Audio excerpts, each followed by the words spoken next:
that. I do want to say that when we speak to, your fellow brothers, they talk about their decision to join. And some say that, they did it because they were part of a legacy and it was a tradition which they were expected to pledge. However, what drew you or attracted you to Sigma Chi? I liked the people that I met during Rush. I recognized what my living choices were, and after going through Rush, that seemed like the best fit. Yeah. I love that. Were there any particular projects or events or even outreach you recall enjoying during your time there, or perhaps maybe even some leadership roles that you might have took part in? Well, I became a Rush chairman. I noticed that there was I liked that they were focused. I would say more on academics than athletics. Fraternities have um, what strengths and minuses, and in this case, the Sigma Chi's were known for uh, good academic skills. I like that. I like the people that I met. I thought they had positive energy, and so after joining, then the next year, we lived. We at Whitman we lived. Freshman men lived not in the Sigma Chi house. That didn't happen until your sophomore year, so we lived in a freshman dorm. Mhm. And then my sophomore year, I liked the situation enough to become their rush chairman. I think I was also I was their song leader. Those are things that I did. I just thought they were. Yep, that's what I'd say. I love that. Looking back at your time at Sigma Chi, Brad, do you believe by being a part of the fraternity impacted your overall, life, career, and if so, in what ways? I would say at that particular time, it was a good growth experience. The camaraderie of the brothers. I wouldn't say that in terms of my overall becoming a Sigma Chi did not affect me in my career, or I would say it was more about enhancing. The joining the fraternity was helpful in terms of enhancing life skills. That was good. Yeah, I love that. I love that. Do you keep in touch with any of your fellow brothers even after you left the campus?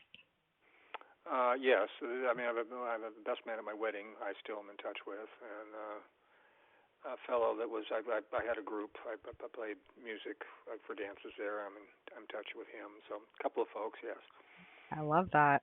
And so, looking back at your time, Brad, at the fraternity, what have you been doing, since you've left? Have you gotten involved with any of the, philanthropy or any other projects or outreach,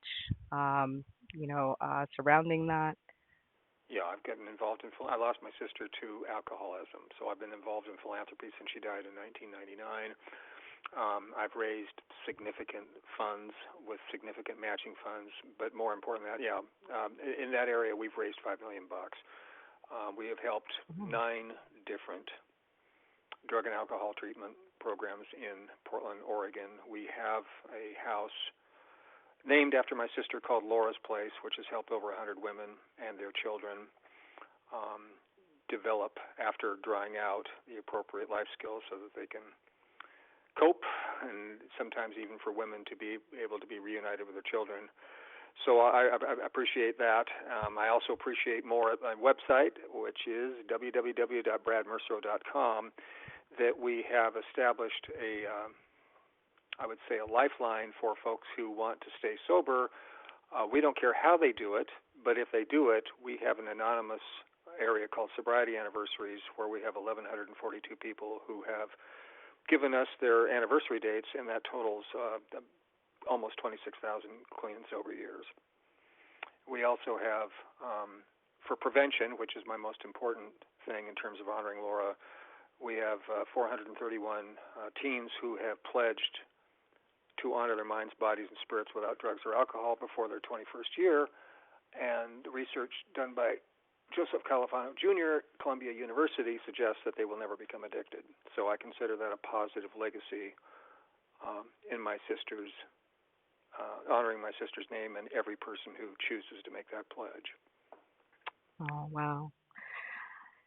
That is so. What was the? I'm sorry, you said the website so quickly. It's it's www.bradmercereau.com. Another simple way is you just Google my name. It's the first thing that comes up. Okay, so Brad and then your last name, Yes. um, .com. Okay, all Yes. right.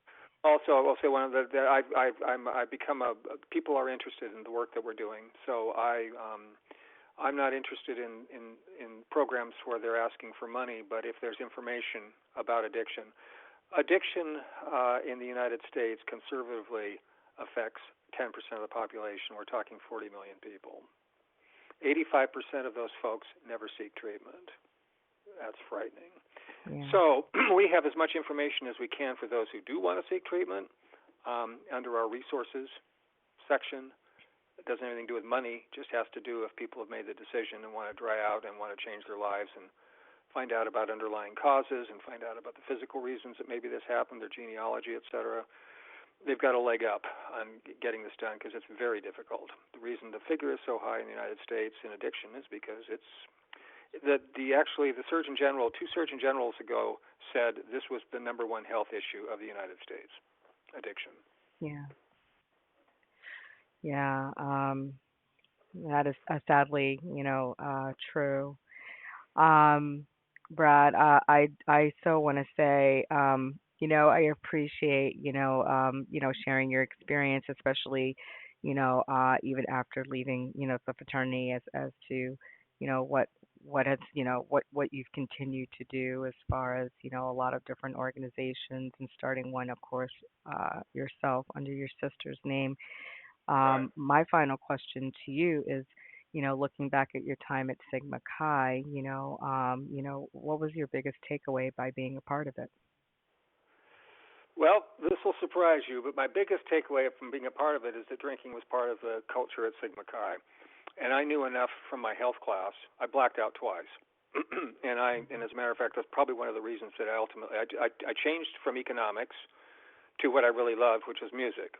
I Yeah. also made a conscious, or was an unconscious decision at that time that I wanted to be in a different living situation.